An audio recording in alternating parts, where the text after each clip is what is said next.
like a burn it down person. Yeah. Like if I've moved on from something, everything I did back then was horrible. It was the worst decision I could have made. Like what was I thinking? Who was I? Yeah. I don't know that woman anymore. Burn it. Yeah. And I think I'm just now getting to a place of softness around like, there is so much beauty in that past, and I wouldn't truly be here if I hadn't had any of that. And I certainly wouldn't know what I know. Just the level of acceptance of not knowing, I think, is different.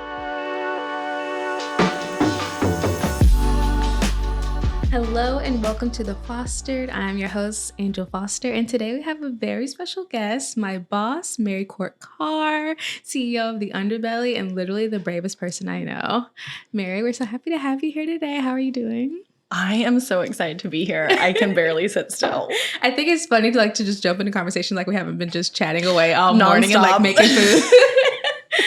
So I wanted to talk to you about some things today. Well, first, literally we're working for The Underbelly this week, filming classes. And I was like, I don't want to miss the opportunity to have the time to sit down and chat with you and get it on camera. So, but you said you had an angle too. What was your angle? Oh my God. So I've just been thinking about this week and thinking about getting to see you again. Cause this is our second week in real life knowing each other. And I have been angling to be on your podcast because it's just a dream. And I was like, ooh, maybe every time I come out for Underbelly work, we can sneak in a podcast. I would love that. Right? Literally. Okay. That was my angle. I love that. I'm here for it. Please come on as much as you want. Your whole story is just so amazing to me. How you were working in restaurant. How long did you work in the restaurant industry for? 15 years. Insane. Basically a lifetime of work. How many years ago did you guys start The Underbelly? About 5. We started ideating on it and then launched almost 4. Wow. Yeah. What was it like to take that risk? Mom of 2. Was this pre-pandemic? This was pre-pandemic. It wasn't everything was golden, the golden era. Well, I think you kind of have to, for me, work has always been storytelling and how do I connect and relate to people. And for a long time in my 20s when I was trying to find myself, food was this beautiful medium because everybody wants to eat, everybody's excited when they're eating, the hum of a restaurant, and then you have the space to really sink in to a comfort level and an intimacy with other people and community. And I really loved that and had been longing for that. And then as I was growing and on my own spiritual path and becoming a mother, and my life looked vastly different from when I started in restaurant work, I had this hum of there's something else. There's more here. There's a bigger story. I was just hungry. Yeah. And I wanted a different voice and a different mission. And that transition was really scary. And Jessamyn and I laugh all the time that the restaurant to tech pipeline is not very well traveled all the time. And so we've just been really excited to get to do it together. I love that. Sorry, I kind of just jumped right in, but could you give listeners a little bit of backstory on what the Underbelly even is, if they aren't familiar? Absolutely, yes. The Underbelly, apart from being my baby that I adore, is this beautiful offering. It's an invitation to sit and be still and get to know yourself. Jessamyn has curated a vast library of classes, most of them being postural yoga classes. So she walks you through there's a lot of different ones, lots of variations of length, and she walks you through different postures to sort of process and step into yourself and to either unwind from the day or get ready for the day or take a break from the day.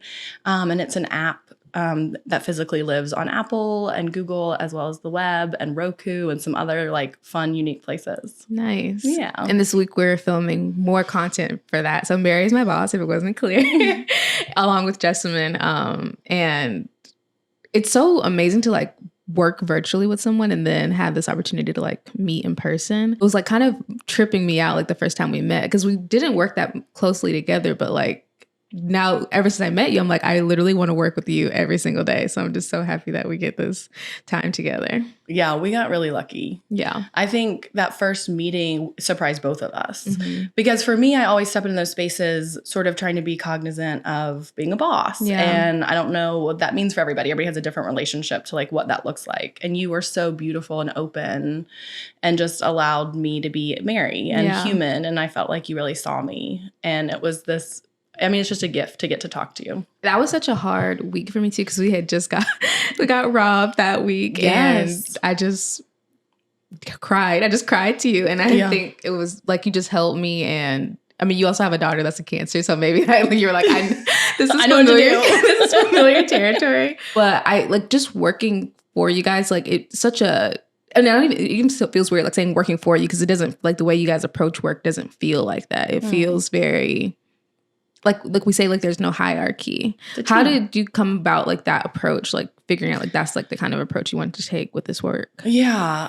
It's been an evolution. I think I'm really excited to see what it continues to become. That approach came from a space of being taught how I didn't want to make people feel. Yeah. Restaurant work is very hierarchical and is infused with a lot of, I mean, I used to say, I don't want you to like respond to me now. If you have something you want to feedback, you can talk to me after service. Because it was just, we were in a tapas restaurant. And so it was 1,000 plates of food needing to go to the right place every night.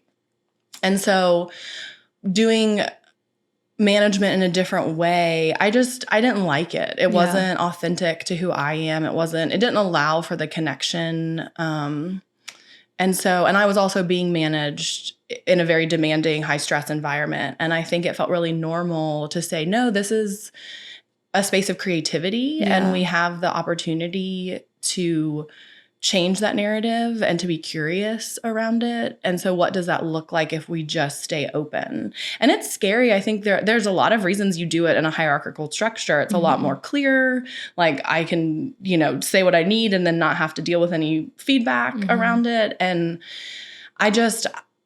now having done it this way, I would never want to go back. Yeah. I feel so honored to be in process with a team of artists and creators. I think it also speaks volumes of the team itself and the people that we have been lucky enough to bring on board, because all of you have your own personal mission that really you're so generous with allowing the Underbelly to be a part of it. And so it's been a really beautiful, learning experience and push-pull of who are you showing up, and then what does that allow me to show up as? I love that. How did you come to the Underbelly? I want to just back up a little bit. How did that offering come about? The name or the name, the whole thing? The whole thing. So Jessamyn and I met, I was opening a tapas restaurant, the aforementioned tapas restaurant in Durham, North Carolina. And I was interviewing hosts for the front door. And I met Jessamyn, and she had been in culinary school, but had never worked in restaurants proper. And I just immediately was mesmerized by her power. She has such a good presence. And I was like, you are who everyone should see the moment they walk in the door. And so we worked together for 4 years at the restaurant, and she was invaluable. I would not have been able to do the job I did without her. And I watched her grow and become Jessamyn Stanley yoga teacher, author. And she did her yoga teacher training while she was working with me. And then was like, I think I have to go and see if I can do this. Yeah. And so I was like, please. And she asked me to keep her job, which was hilarious at the time, and is even more hilarious now, because she did very well. Yeah, she did not need the job. Did not need a job hosting a restaurant for me, and so she and I kind of lost touch. Just always deep love, but she was, when you're traveling to Bali teaching yoga, it's not always your old manager at the restaurant you're going to check in with. Yeah, but we always, if we ran into each other in town, we big hugs and all of that. And then I had another child, the Cancer. Yeah, Poppy. My sweet Poppy. Oh, I would say the name. No, she's okay. Yeah. And she was a year old, and I got a text message, and it was from Jessamyn, and she said, I have no idea what you're doing. I don't know what your life looks like, but I want to talk to you about something. And every fiber in my being, it was like it woke up. And I remember feeling just a deep knowing. Yeah. This is the next thing I'll do. And so she had this idea to do her yoga content that she would have her voice on, and it would be under her artistic direction and creative ideation. And she needed someone to kind of manage the other side of it and make sure it was all running and all those pieces. And so we started dreaming about it. And then she had this little shoebox of an office in a co-working space, and it had a chalkboard wall. And we were trying to figure out what we were going to call it. Mm-hmm. And I asked her to describe what it would feel like if it was a brick and mortar. Mm-hmm. And she was like, you're walking down a city street. It's loud. It's chaotic. There's cars honking, and it smells crazy, and it's raining, and it's just chaos. And then there's a little neon light, and it takes you into a basement, and there's a room that someone is holding space. Mm. And that space is meant for you. And it's meant for you to let go of all the chaos outside and to show up and be tender. And so then we started talking about our bellies and how our bellies are such a tender space, like emotionally and spiritually and vulnerably, physically on our bodies. But we didn't want it to sound like a pregnancy thing. Yeah. And so we were like, what's even more vulnerable? And it's the underbelly, the space that we ask you to like step into and look at when you practice yoga, when you sit with yourself and you're still. I love that. I hadn't heard that before this moment. Oh, I love that. Yeah, we talked about that chalkboard wall yesterday. That's it was like a moment for us because it was like, I'd opened enough restaurants and I'd been sitting in like the creation of spaces enough to know that it would take on its own life. Mm-hmm. So that moment when you're building it and it's just the two of you dreaming something, I know that it's just so precious. Yeah.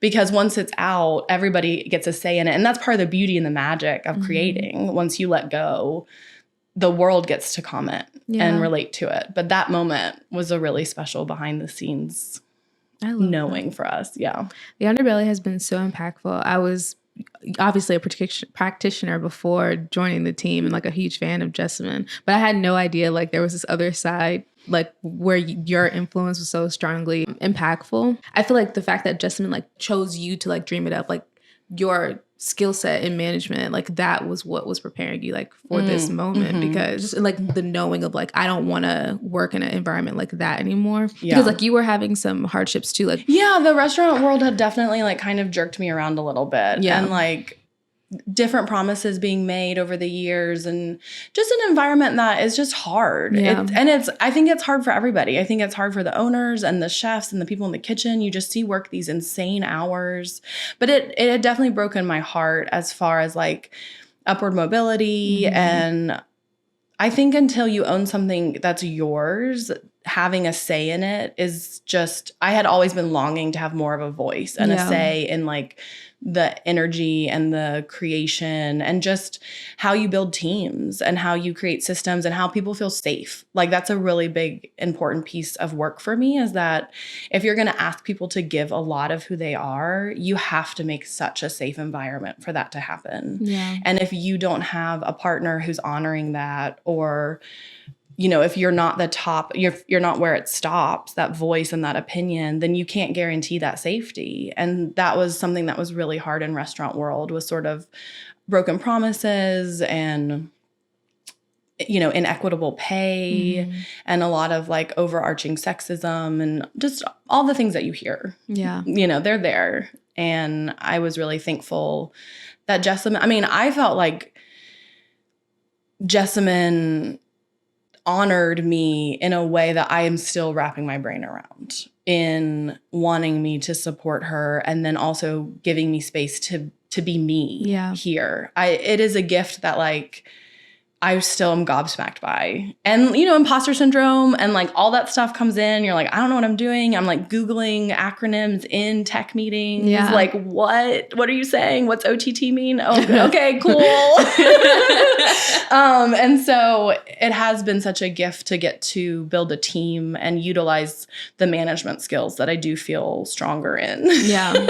Because you can learn the other stuff, but I feel like, I mean, I guess you could learn being a leader too, but like 15 years of experience, like definitely, I feel like as soon as you got here, you immediately were able to implement the things you had already been dreaming of back then. Yes. Oh, that's such a gift. Thank you for reflecting that back. Because I don't think I think about that enough. Jessamyn and I had our morning meeting yesterday and we were talking about sort of our personalities around like heartache or our past. And I'm like a burn it down person. Yeah. Like if I've moved on from something, everything I did back then was horrible. It was the worst decision I could have made. Like what was I thinking? Who was I? Yeah. I don't know that woman anymore. Burn it. Yeah. And I think I'm just now getting to a place of softness around like, there is so much beauty in that past. And I wouldn't truly be here if I hadn't had any of that. And I certainly wouldn't know what I know. Just the level of acceptance of not knowing, I think, is different. I can only imagine how much not know, or like just being okay with that. I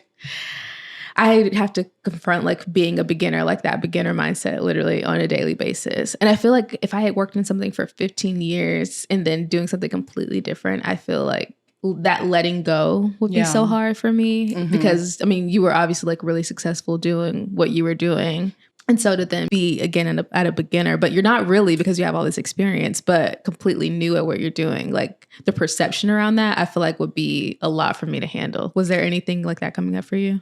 Absolutely. I think that that's always there. And it's so funny for you to say that because I feel like I see you being so brave and trying new things all the time. I mean, to me, it's like, what are you talking about? Like, I know how, I know, and I understand that that feels different than like maybe you're letting on. Yeah. But for me, it's just curiosity. Yeah. And it's like, that is my deepest, strongest truth is like, how can I stay curious?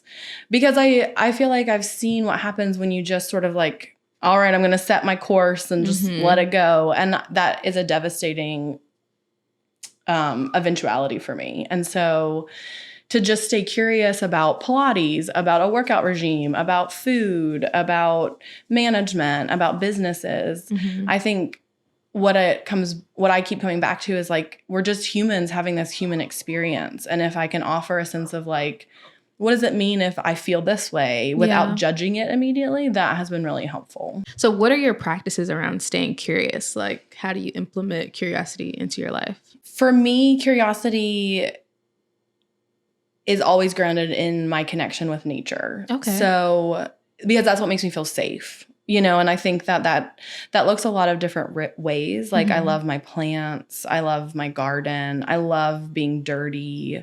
I had an aunt growing up who was like my favorite aunt, and she would measure our days by how dirty our feet were. Oh, and love she would that. like wash our feet with a washcloth at night and show us the washcloth and be like, man, you had a really good day. Your feet were super dirty. I love that. It was such a gift. Mountain people have I grew up in the Appalachia. Okay. And in Asheville proper. And then I had family living all throughout sort of smaller mountain towns. And it was such a beautiful communing, you know, and like, I think being constantly contextualized against something that is so much greater and larger and bigger than I am was that sense of curiosity because there's so much more to know. And I think in my 20s when I was feeling my most insecure and feeling like I needed to present like I knew everything is when I don't know, I just didn't have a sense of wonder. Like it made me so sad to feel like I knew everything. Like how devastating. Yeah. And I didn't at all. It was it was sort of, I think that to me speaks to how little I actually knew. And so nature has always been really nice to like get outside of myself. Traveling has been a gift in that way as well of just, you're just this little speck of a thing. And all we can ask is that we stay open to what we might learn. And I think that has been a beautiful gateway into like showing up and sharing my truth, which I'm trying to work on and be better about. That's my latest like curiosity about like, where does my voice get stuck and why? And how can I really honor the fullness of what I'm thinking and feeling?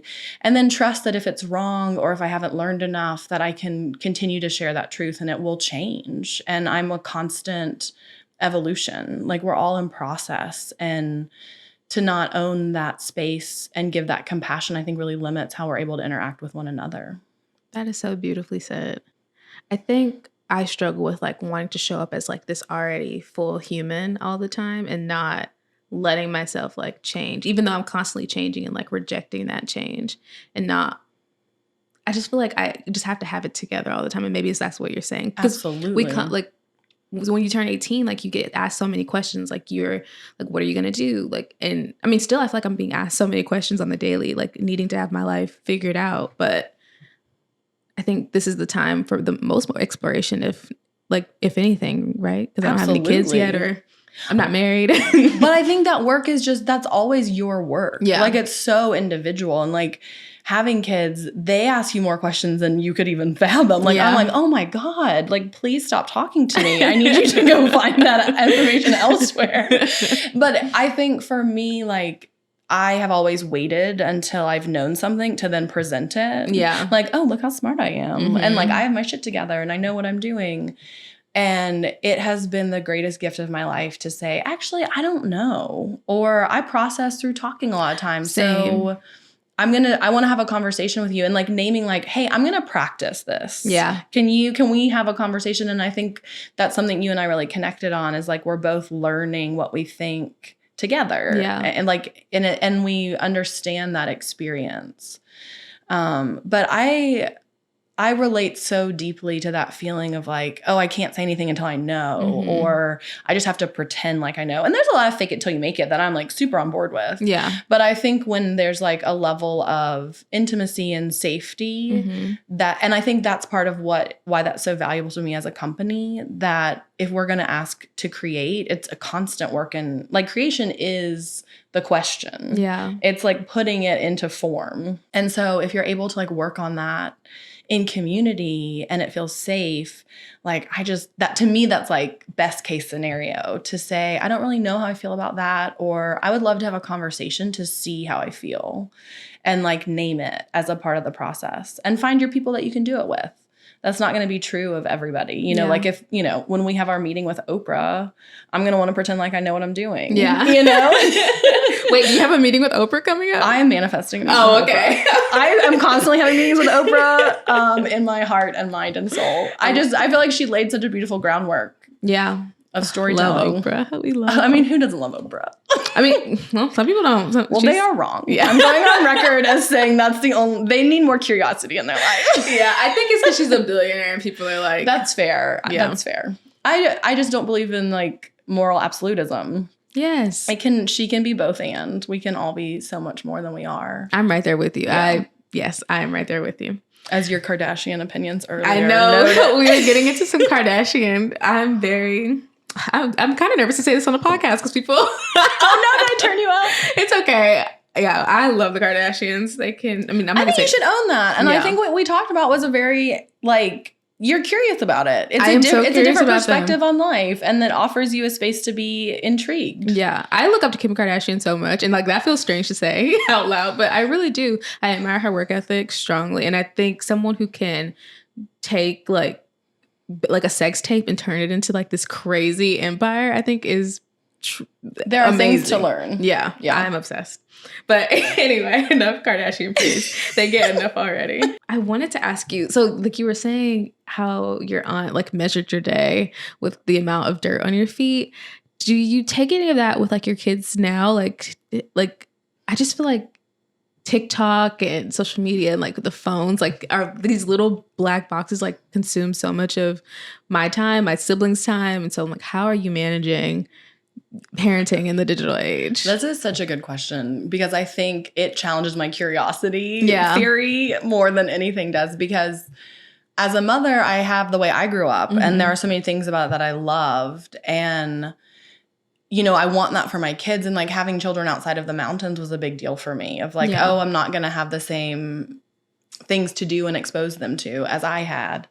And I think my oldest is 8. He'll be 9 at the end of next month. And he is just so curious about screens. Like, he loves video games and building, you know, worlds that I know nothing about that he wants to tell me about. Yeah. And my younger one is less intrigued by it. Like, she'll walk away from shows. If you put a screen in front of my older one, he's like gone. Like, are you there? The world is happening around you. And the younger one is just kind of like, she'll take it or leave it. And so that in and of itself has taught me, like, they have a sense of knowing. Okay. Right? Like, they have an internal guide that I can trust a little bit more than I wasn't raised that children like knew themselves. Okay. I was raised like you tell children what to do, and like you created environments for them, and then they listened.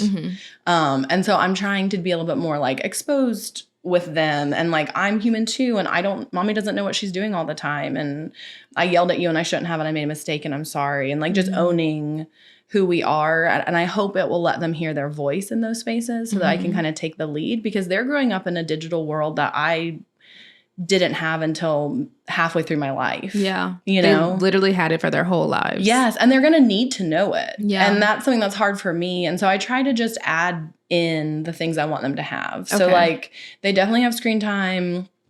Felix just started a TikTok channel where he like films outrageous videos of our dog mostly. And I want to encourage the creation piece of that, because I think there is expression there. And I mean, also the irony of like running a tech company and being like, we should be in nature more, you know, like, and that's an important duality. Like, and that's something I think we're all sort of navigating. But for me, it's just showing them my love of nature and sharing that with them, taking them to the plant store to pick out the next crop, you know, pulling tomatoes out with them on days that it's nice outside, and just trying to add that part of the world in, you know, going to art museums, reading to them, has been the best way to do it, is more of an additive and less of like, I'm going to try to control this one thing. I love that approach. It's hard though. Kids are just, I don't know, like they just want to consume information in such a specific way. Yeah. And as a parent, I think I've had to let go a lot of what I thought being a mother would look like and let them teach me what being a mother to them would look like, which they just came so fully formed. I had such a different idea about what it was going to be. So it's been, I mean, that part is so fun. They're just hilarious, and they're their own people. They have these own projections of ideas of who they want to be and should be. And I'm trying my best to like lean in and trust that process of like letting them show up as themselves and then honoring what I see in them. I love that. But it's hard. I think for me also, like my management personality, like I try to like manage them instead of mothering them. And so it asks a level of vulnerability and tenderness that feels really scary sometimes. I can only imagine. I struggle with like being very controlling in my relationship. And so the act of letting go is definitely one I'm trying to learn more about. Absolutely. Yeah. Well, and just, I do feel like letting go is one of those things that you get back tenfold. Because when you like let go, when I let go and get back in my own energy, and then the kids are just like living their lives, I get to see them better. They're not me. They're not projections of me that I've put on them. Ooh. And sorry, that was like low-key the therapy I needed, like applying it to me, applying it to my life. and I'm, you know, I think I'm curious about me internally now at this point in my life. Like, who am I when it's me? Yeah. But I'm really curious about who other people are without my input. That feels so much more fun right now. This is the lesson I needed. Getting back to curiosity, I think is what the lesson here I'm taking away is. Yeah, I needed this. I'm not going to lie to you.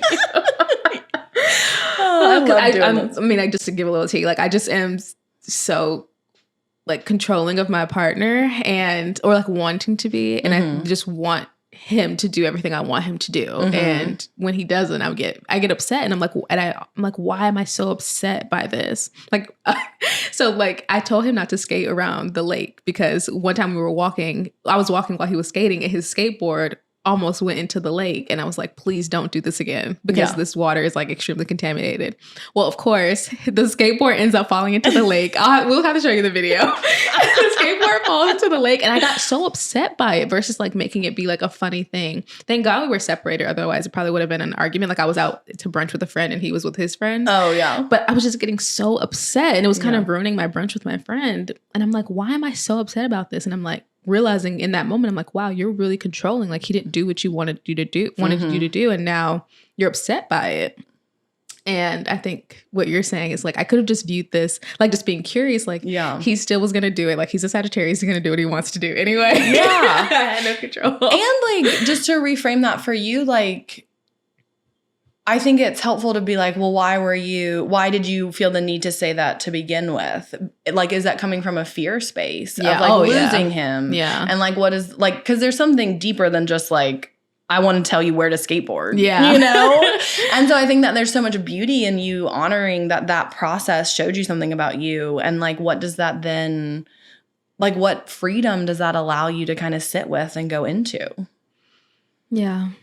I think it's definitely coming from a fear space. I mean, the water is extremely contaminated. So the fact that he had to get in that water scares me deeply. You're like, you can sleep outside tonight. Oh my gosh. I did not want him in the bed. I did not want him in the bed. I was literally looking at his legs like, because people have had, like I saw this article that it was saying people can get skin lesions from the water. Girl, are you Googling that lake, contaminated lake? No, I literally was hanging. I was already curious about the lake.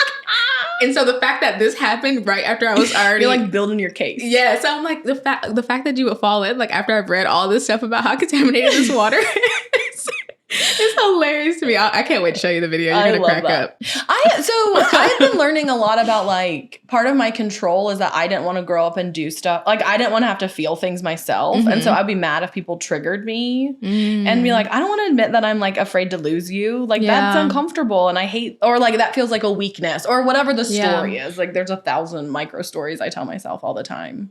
And so I think that like you naming that is such a gift for you and your partner to be like, I have some control stuff and I'm going to tell you what to do and then like maybe tell you about articles I read and I'm working on it and I'm really trying to see that for what it is and own it, that's my energy to deal with.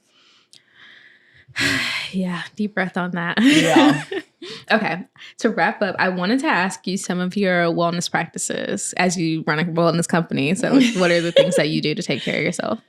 So my wellness is, I call it shiny ball syndrome, where I have a really hard time with a consistent routine. Okay. And I would really judge myself for a long time. Like, why can't I get it together? Like, wake up, journal, run, workout, walk, whatever, eat breakfast, have a coffee. You know, like I had this idea in my head that if I could just check off this list of routine and do the same thing every day, that was my wellness practice. And once I let go of that nonsense, because I think that's steeped in like ability. I mean, it's ableism, it's patriarchal overtones, it's capitalist mindset, it's hierarchical thinking. It's just so many things that were like put on me that aren't me. And so once I let go of that, my wellness practice looks like vastly different, almost day to day. There are some things I'll really get into. I've been into weightlifting recently because I want to be strong. Yeah. That has been feeling really good in my body, is to like be strong and just seeing weights go up on things I'm picking up and being able to pick up my children or run with them or interact with them in a different way has been so exciting.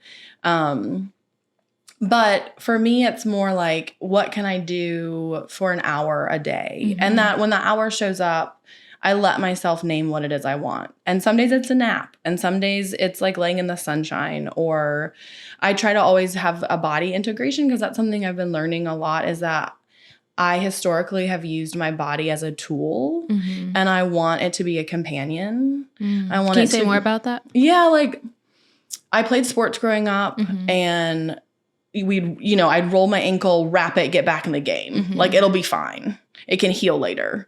Working in restaurants, it's a lot of hours on your feet. I worked through 2 pregnancies to my due date with both babies in the restaurant. And like just was like, my body will deal with it. And I've just always sort of like ignored pain or like pushed past it. And it's been such, it's given me so much. But I realized that I was relating it to it as like, I need this from you. I need this from you. Like show up and be this, show up and be this. And as I've aged, I really want her to be honored as a part of this journey, that she has a say in it. She has such a depth of wisdom that I've ignored historically. And so I want to fuel her. I want to honor her. And that those practices look like meditation for me. A lot of journaling, as I said, I like to process with words. And then also observing where emotion lies in my body. Like, where is my voice getting stuck? Where is my anxiety sort of wallowing? Yeah. Where is my joy? Where is excitement? Like, what's the playfulness? Like, my body wants to play. Yeah. She wants to have pleasure. She wants to like experience the world. And I've kind of only allowed that if it's been what I've wanted intellectually, or I wouldn't even say emotionally or spiritually. Like, I think that sort of diving into all of those things becoming integrated has been a really big piece of my wellness journey lately. And as stated, that looks like a lot of time in nature, movement, which I try not to judge as like performance-based, but that is hard for me. Yeah. Yeah. And then silence. Silence being really the hardest one for me. Yeah, that's hard for me too. I know there's a lot going on that I just realize I ignore. And when I sit in it, I can't ignore it. Yeah. And so having a companion on that journey feels really exciting, to let my body be a friend that goes with me through it all. That's beautiful. I love that so much. I'm working on it. It feels like a real gift to like, I don't know. It's like waking up and being like, oh, how long have you been here? I didn't know you were doing this with me. I love that. I'm like, should I ask one more question or should we wrap? Okay, let's wrap. Okay. And then, because to be continued. Yes, for sure. I have so many questions I still, I'm like, this has to be a series, because I have so many questions I still wanted to ask you. These were beautiful questions. I really appreciate the thought and the curiosity about me. Like, it feels like a real gift to be seen by you. And you, Mary. Thank you so much. This was amazing. So I hope you have a good day. I don't know how to end the podcast. I'm like, actually, we should just end it. And we're out. And we're out. Where can people find you? And do you have anything you want to share or promote? Oh, man. Go to underbelly.com. Hang out with us for a little bit on the mat. Jessamyn is doing her thing, and it is beautiful. And I'm integrated in a way that feels so decadent. And You are on TikTok too. I am on TikTok too. We can talk about that another time. Yeah, we're trying to get Mary more on TikTok. What we didn't get to touch on today, but Mary's an amazing chef. She has been cooking such. We didn't talk about food at all, but Mary has made such delicious meals, and I try to replicate them as soon as she leaves. Like, she just made this. What is it? Cantaloupe, avocado, cucumber yogurt situation. Insane. She made like this salad yesterday that was so good. And so I'll make sure some of these on the Instagram. I'll do recipes if you're really nice to me. Yes. I'm so fussy about a recipe because I don't measure anything. Okay. That's real cooking. Yeah. Well, yeah. Rachel Ray said, because she was on Selena and Chef, she didn't have Selena measure anything. So she was saying like 6 seconds is like half a cup or something like that. Yeah, she does like the palm too.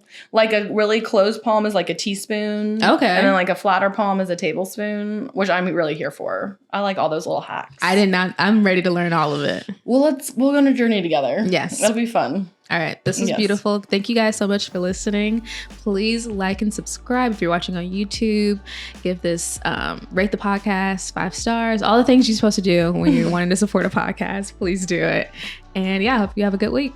Bye. Bye. That was good. So good. Oh my gosh. That was so much fun.